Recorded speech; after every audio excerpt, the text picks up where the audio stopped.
Challenges আসলে প্রত্যেকটা আর্টিস্টেরই স্ব জায়গা থেকে অনেক চ্যালেঞ্জেস ফেস করা লাগে।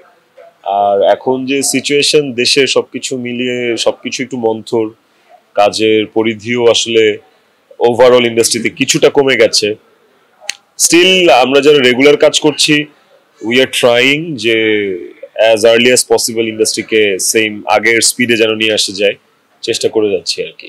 নাটকের নামের মধ্যে যেহেতু এক্স আছে, এক্স মানে প্রাক্তন, সো গল্পটা প্রাক্তনকে নিয়ে, প্রাক্তন প্রেমিকাকে নিয়ে। প্রাক্তন প্রেমিকার গল্পে আবির্ভাব এবং গল্প কিভাবে একটা জায়গা থেকে আরেকটা সুইচ করে, ওইটাই বেসিক্যালি গল্পে দেখানো হয়েছে, উইথ হিউমারাস কমেডি অফকোর্স। গল্পভিত্তিক কাজই আমাকে বেশি টানে। এটারও, এই কাজটারও একটা গল্প আছে, সো এখন একটু গল্প নির্ভর কাজই বেশি করা হচ্ছে।